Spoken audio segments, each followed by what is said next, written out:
Hi friends, ఒక కొడుకు hospital bed పక్కన నిస్సహాయంగా నిలబడి ఉన్నాడు.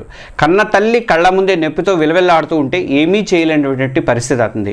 అతను పేదవాడేమీ కాదు, ప్రతి ఏటా దాదాపు 50,000 రూపాయల హెల్త్ ఇన్సూరెన్స్ కడుతున్నాడు. అమ్మకేమైనా అయితే ఆ ఇన్సూరెన్స్ ఆదుకుంటుందనే భరోసాతో ఉన్నాడు. ఆ నమ్మకంతోనే లక్షలు ఖర్చైనా పర్వాలేదు అని చెప్పేసి తీసుకెళ్లి ఒక పెద్ద కార్పొరేట్ హాస్పిటల్లో చేర్పించాడు. కానీ అక్కడే అతనికి అసలు షాక్ అనేది తగిలింది. ఇన్సూరెన్స్ కంపెనీ నుంచి ఒకే ఒక్క ఫోన్ కాల్, సారీ సార్, మీ క్లెయిమ్ రిజెక్ట్ అయింది, మేము ఒక్క రూపాయి కూడా ఆ హాస్పిటల్కి చెల్లించలేమని. ఈ మాట వినగానే ఆ కొడుకు గుండె ఆగినంత పని అయింది. ఒక్కసారి ఆ వీడియో ఓపెన్ చేసి చూసి మీకు చూపిస్తాను, మీరు కూడా చూడండి ఒకసారి. मैं आया था स्टार का ऑफिस है, ये देखिए स्टार इंश्योरेंस का हजरतगंज का ऑफिस है। यहाँ मैं सालाना अपने माता जी के बीमे के लिए 50,000 रूपये जमा करता हूँ। आज उनके इलाज के लिए जब पैसे की जरूरत है तो ये हमसे कह रहे हैं, ये मैनेजर साहब है कि आप जाइए अपने पास से अपनी जेब से करा लीजिए। आप कह रहे हो कि 5.5 लाख रुपए का खर्चा है, जिसमें 4 लाख देंगे, वो भी ये देने से मना कर रहे हैं। ये सारा स्टाफ है, मैं सुबह से बैठा हुआ हूँ पैसा लेके यहाँ पे कि किसी तरह। लेकिन और इनके जो एजेंट है वो लोग ये बोल रहे हैं कि आप जो है हमसे पूछ के पॉलिसी लिए थे। ये स्टार का ऑफिस और ये मैनेजर है। చూశారు కదా, ఇన్సూరెన్స్ కంపెనీ ఎందుకు అతని క్లెయిమ్ రిజెక్ట్ చేసింది. ప్రతి ఏటా టైంకి ప్రీమియం కడుతున్నాడు కదా, ఇప్పుడు అతనికి తన ఎమర్జెన్సీ టైంలో కంపెనీ ఇలా చేతులు ఎత్తేస్తే ఎలా? ఆ కొడుకు చేసినటువంటి తప్పేంటి? ఆ ఇన్సూరెన్స్ కంపెనీ ఎందుకు డబ్బులు ఇవ్వనంది? ఈ ప్రశ్నలు ఆ ఒక్క కొడుకువి మాత్రమే కాదు, మనలో చాలా మందివి.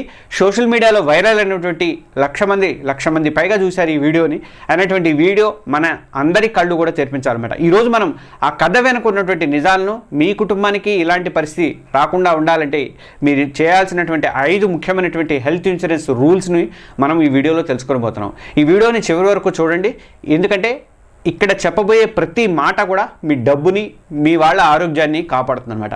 ఇలాంటి మంచి యూస్ఫుల్ వీడియోలు అందిస్తున్న 25 ఇయర్స్ జర్నలిజం ఎక్స్పీరియన్స్ ఉన్నటువంటి ఈ జర్నలిస్ట్ని ఆదరించండి. మన తెలుగు జర్నలిస్ట్ ఛానల్ ప్రతి ఒక్కరు కూడా సబ్స్క్రైబ్ చేసుకుని ఆ పక్కనే ఉన్నటువంటి బెల్ ఐకాన్ కూడా ప్రెస్ చేయండి. ఇక అసలు క్లెయిమ్ ఎందుకు రిజెక్ట్ అయింది అంటే, ఆ వైరల్ వీడియోలోని కొడుకు కథ ప్రతి ఒక్కరి మనసును కూడా కదిలిస్తోంది. ఎంతో నమ్మకంతో ఇన్సూరెన్స్ సంస్థకు మనం డబ్బులు కొడుతూ ఉంటాం. అవసరానికి అది పనికి రాకపోతే ఆ బాధ అనేది మాటల్లో చెప్పలేదన్నమాట. ఇన్సూరెన్స్ కంపెనీలు మనకి శత్రువులేం కాదు, కానీ అవి వ్యాపార సంస్థలు. ప్రతి క్లెయిమ్ని కూడా రూల్స్ ప్రకారమే చూస్తాయి. మరి ఆ కేసులో ఏం జరిగి ఉండొచ్చు అంటే, సాధారణంగా క్లెయిమ్ ఎందుకు రిజెక్ట్ అవుతుందో చూస్తే కొన్ని ముఖ్యమైనటువంటి కారణాలు అయితే మనకు కనిపిస్తాయి. ఒకవేళ ఆ తల్లికి పాలసీ తీసుకోకముందే కొన్ని ఆరోగ్య సమస్యలు ఉండి వాటిని పాలసీ అప్లికేషన్లో చెప్పకుండా దాచిపెట్టి ఉండవచ్చు. ఫస్ట్, దీన్ని non disclosure of pre existing diseases అంటారు.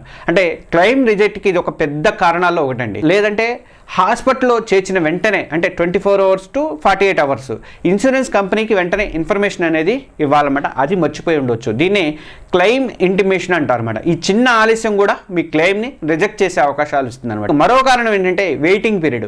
కొన్ని జబ్బులకి ఏంటంటే పాలసీ తీసుకున్న వెంటనే కవరేజ్ అనేది రాదనమాట. ఉదాహరణకి పాలసీ తీసుకున్నటువంటి 2 ఏళ్ళలోకి మీరు ఆ జబ్బుకి ఏమైనా ట్రీట్మెంట్ తీసుకున్నారనుకోండి, కంపెనీ డబ్బులు ఇవ్వదు. బహుశా ఆ తల్లికి వచ్చినటువంటి జబ్బు కూడా అలా ఆ పాలసీ వెయిటింగ్ పీరియడ్లో ఉండి ఉండవచ్చు.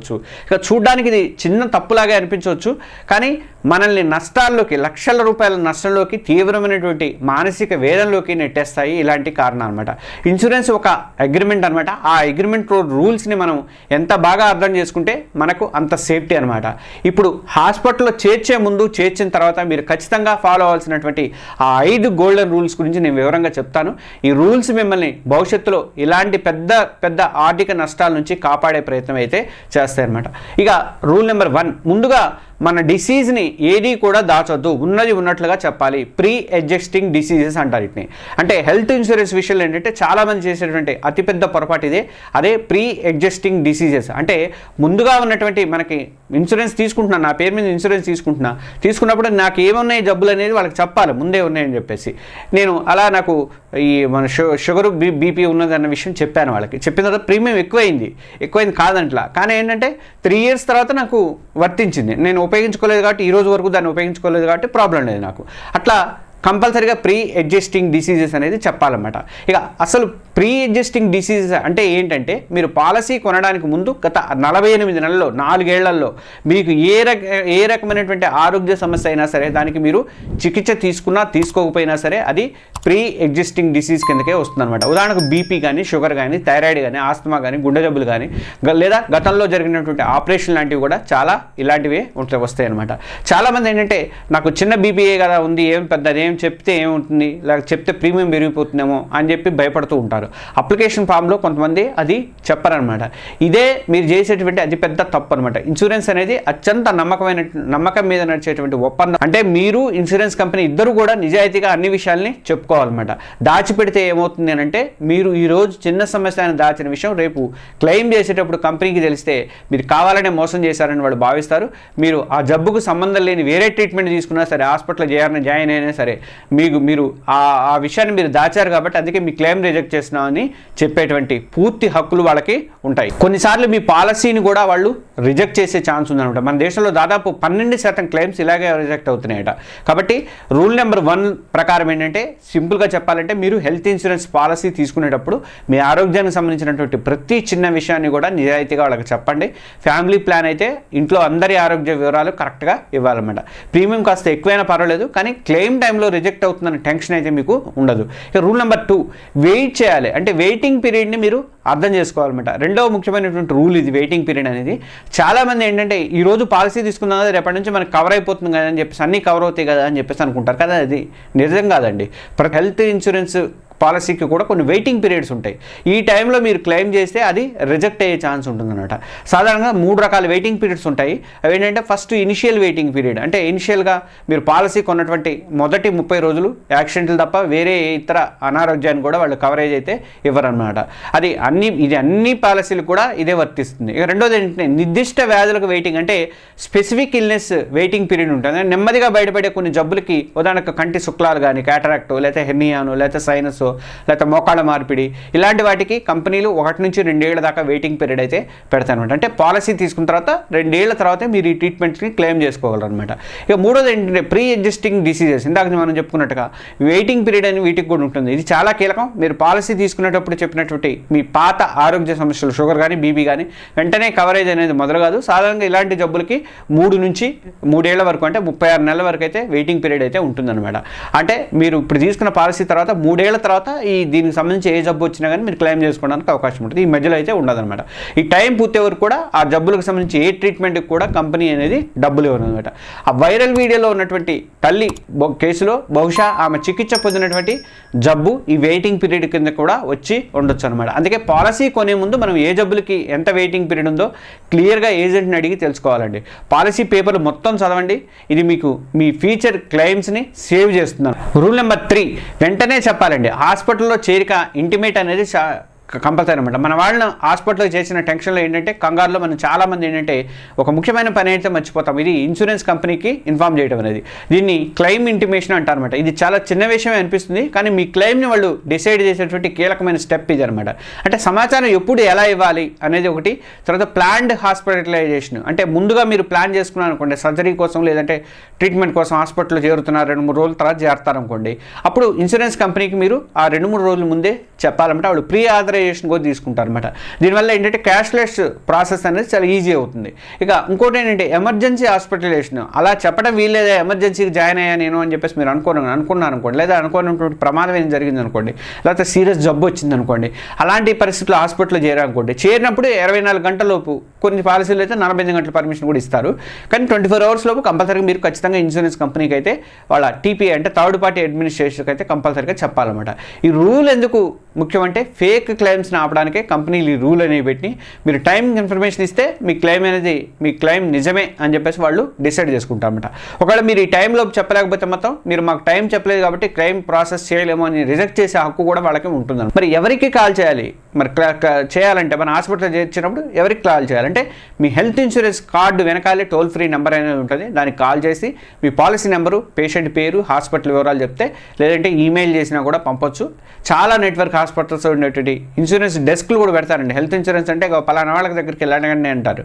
అలా వాళ్ళు డెస్క్లు అయితే ఉన్నాయి, పెద్ద పెద్ద హాస్పిటల్స్ అన్నింటిలో కూడా ఉన్నాయన్నమాట. వాళ్ళు కూడా ఈ విషయంలో మీకు హెల్ప్ చేస్తారు అన్నమాట. టెన్షన్లో మనము ముఖ్యమైనటువంటి ఈ పని మాత్రం ఎట్టి పరిస్థితుల్లో మర్చిపోదు. ఒకవేళ కుటుంబ సభ్యులు ఏమైనా టెన్షన్లో ఉన్నా కానీ మిగతా వాళ్ళు పక్కన పోతారు కదా, మన వాళ్ళకి ఏమైందని చెప్పి వాళ్ళైనా కనీసం ఇది గుర్తించాలన్నమాట. ఇన్సూరెన్స్ ఉందా నీ దగ్గర, ఉంటే చెప్పు అని చెప్పి ఆ పాలసీ తీసుకుని మీరైనా ఫోన్ చేయాలన్నమాట. మీ వాళ్ళ హాస్పిటల్ చేరగానే మీరు చేయాల్సినటువంటి మొట్టమొదటి పని ఇది, ఇన్సూరెన్స్ కంపెనీకి ఫోన్ చేయడం అన్నమాట. 24 hours ఆర్ 48 hours వాళ్ళ పాలసీని బట్టి. ఇక రూల్ నెంబర్ 4, అన్నీ కవర్ అవ్వవు, మినహాయింపులు కొన్ని ఉంటాయి, సబ్లిమిట్స్ ఉంటాయి అనమాట. అంటే చాలామంది ఏమనుకుంటారంటే పాలసీ ఉందిగా హాస్పిటల్ మొత్తం బిల్ అంతా వాళ్ళే కట్టేస్తారు, బిందాస్గా బయటకు రావచ్చు అని చెప్పేసి అనుకుంటారు. ఇక్కడే పెద్ద ట్విస్ట్ కూడా ఉందండి.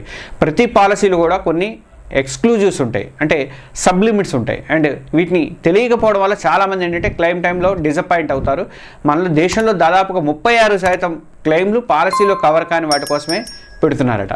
అంటే మినహాయింపులు ఏంటి అంటే ఎక్స్క్లూజివ్స్ ఏంటి అంటే ఇందులో మీ పాలసీ కింద అస్సలు కవర్ అయినటువంటి ఖర్చులు ఉంటాయి. సాధారణంగా ఇవి ఉంటాయి. ఒకటేంటంటే అందం కోసం చేసేటువంటి కాస్మెటిక్ సర్జరీలు, లేకపోతే బరువు తగ్గడానికి చేసుకున్నటువంటి అది బేరియాటిక్ ఏదో ఉంటుంది కదా, ఆ బరువు తగ్గే ట్రీట్మెంట్లు కానీ ఇలాంటి వాటికి ఉండవు. సో పంటి చికిత్సలకు ఉండవు, యాక్సిడెంట్ అయితే తప్ప పంటి చికిత్సలకు ఉండవు అనమాట. ప్రెగ్నెంట్ డెలివరీ ఖర్చులు ఉండవు. కొన్నిటికి ఏంటంటే మెటర్నిటీ బెనిఫిట్ తీసుకుంటే కొన్నిటికి ఇస్తారు. కొన్ని కంపెనీలు కూడా, కొన్ని కంపెనీలలో వాళ్ళు కూడా ఇస్తున్నారు, ఈ ఐటీ కంపెనీలు కానీ కార్పొరేట్ కంపెనీలు కానీ వాళ్ళు ఇస్తారనమాట. ఇక ఓపీడీ కన్సల్టేషన్స్, మందులు, దీన్ని కూడా ఏడానికి లేకపోతే మాత్రం అవి కూడా ఇవ్వరనమాట. అంటే సూసైడ్ అదొకటి. తర్వాత సూసైడ్ ప్రయత్నాలు కానీ లేదా కావాలని చేసుకున్నటువంటి గాయాలకు కూడా ఇవ్వరండి. పాలసీ కొనే ముందు మీ పాలసీ పేపర్లలో ఉన్నటువంటి ఎక్స్క్లూజివ్ లిస్ట్ని ఏంటో ఒక్కసారి ఓపిక్గా మీరు చదువుకోండి. ఇక సబ్లిమిట్స్ అంటే ఏంటి అంటే ఇవి కొన్ని ఖర్చుల మీద ఇన్సూరెన్స్ కంపెనీ పెట్టేటువంటి పరిమితులు అనమాట. ఉదాహరణకు రూమ్ రెంట్ క్యాపింగ్, ఇది చాలా ముఖ్యము. మీ పాలసీలో రూమ్ రెంట్ లిమిట్ 5,000 అనుకుందాము, మీరు 8,000 ఉన్న గదిలో చేరాలి, లేదా 10,000 ఉన్న గదిలో చేరాలి. కంపెనీ కేవలం 5,000 మాత్రమే ఇవ్వదు, దాని బదులుగా మీ మొత్తం బిల్లులో అంటే డాక్టర్ ఫీజు, ఆపరేషన్ ఖర్చులు అన్నీ కలిపి కోత విధించే అవకాశం కూడా ఉందన్నమాట. ఎందుకంటే మీరు అర్హత ఉన్నట్టు దానికంటే కూడా 37.5% ఎక్కువ ఖరీదైనటువంటి రూమ్ తీసుకున్నారు కాబట్టి మీ మొత్తం బిల్లులు కూడా అంతే శాతం అయితే కోతబడే అవకాశం కూడా ఉంది. కాబట్టి వాళ్ళు ఎంత డబ్బులు ఇస్తున్నారో చూసి అంతకే తీసుకోండి. ఇది చాలా మందికి తెలియనటువంటి షాకింగ్ నిజం అనమాట. ఇక కొన్ని ట్రీట్మెంట్ల మీద లిమిట్ ఉంటుందండి. కొన్ని పాలసీలు కానీ కంటి శుక్లం ఆపరేషన్ లాంటి వాటికి గరిష్టంగా అయితే ఇంతే ఇస్తామని చెప్పి చెప్తాను. ముందే ఒక లిమిట్ పెడతాయి. అందుకని మీ పాలసీలో రూమ్ రెంట్ లిమిట్ ఉందా, వేటిపైన సబ్లిమిట్స్ ఉన్నాయా, ఇలాంటివన్నీ కూడా మీరు చెక్ చేసుకొని జాయిన్ అవ్వండి. ఇక రూల్ నెంబర్ 5, డాక్యుమెంటేషన్ సరిగ్గా ఉందో చూసుకోండి. చివరి రూల్ కానీ చాలా ముఖ్యమైనది కూడా ఇది. సరైనటువంటి డాక్యుమెంటేషన్ అనేది ఉండాలి. మీ క్లెయిమ్ అనేది మీ మాట మీద కాదు, మీరు ఇచ్చేటువంటి పేపర్ల మీద ఆధారపడి ఉంటుంది. డాక్యుమెంట్ సరిగ్గా లేకపోతే మాత్రం, లేదా తప్పులు ఉంటే మాత్రం క్లెయిమ్ రిజెక్ట్ అవ్వడానికి ఒక మెయిన్ రీజన్ అవుతుంది. ఏ డాక్యుమెంట్లు అవసరం అంటే మీరు రీఇంబర్స్మెంట్ క్లెయిమ్ అంటే ముందు మీరు డబ్బులు కట్టి తర్వాత కంపెనీ నుంచి తీసుకునేటువంటి పద్ధతి ఉందా, అలాంటివి చేస్తుంటే మీకు కొన్ని డాక్యుమెంట్స్ అయితే పక్కాగా ఉండాలి. ఫస్ట్ ఏంటంటే సరిగ్గా నింపి సంతకం పెట్టినటువంటి క్లెయిమ్ ఫామ్ కావాలి. రెండోది హాస్పిటల్ ఒరిజినల్ డిశ్చార్జ్ సమ్మరీ ఉండాలి. తర్వాత మూడోది అన్ని ఒరిజినల్స్ హాస్పిటల్ బిల్లులు, పేమెంట్ రసీదులు అన్నీ కూడా ఉండాలన్నమాట. ఫోర్త్ వన్ ఏంటంటే అన్ని ఒరిజినల్ మందుల బిల్లులు అంటే డాక్టర్ ప్రిస్క్రిప్షన్తో సహా అన్నీ ఉండాలన్నమాట.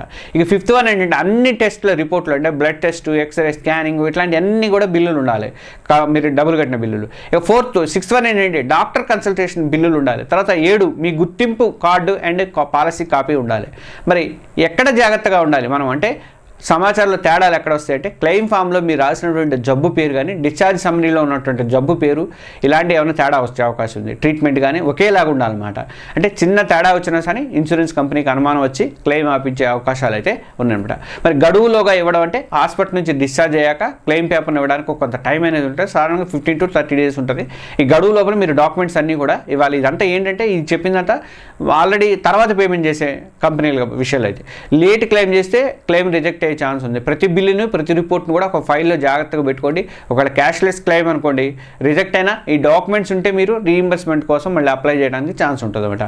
మనం ఈరోజు మాట్లాడుకున్నటువంటి ఈ 5 రూల్స్ పాత జబ్బులో దాచకపోవడం కానీ, వెయిటింగ్ పీరియడ్ని అర్థం చేసుకోకపోవడం కానీ, టైంకి కంపెనీకి చెప్పకపోవడం కానీ, పాలసీ లిమిట్స్ కానీ తెలుసుకోవడం, ఇవన్నీ కూడా పేపర్లు పక్కాగా ఉంచుకోవడం, ఇవన్నీ కూడా హెల్త్ ఇన్సూరెన్స్కి పునాదులు లాంటివి. ఈ వైరల్ వీడియోలో కొడుకుబడినటువంటి బాధ, ఆ నిస్సహాయత ఏ కుటుంబానికి కూడా రాకూడదు. ఆరోగ్య బీమా అనేది ఒక వరం, కానీ ఆ వరాన్ని సరిగ్గా ఉపయోగించుకోవాలి, ఎలా వాడుకోవాలని తెలిసినప్పుడు అది మనల్ని ఆదుకుంటుందన్నమాట.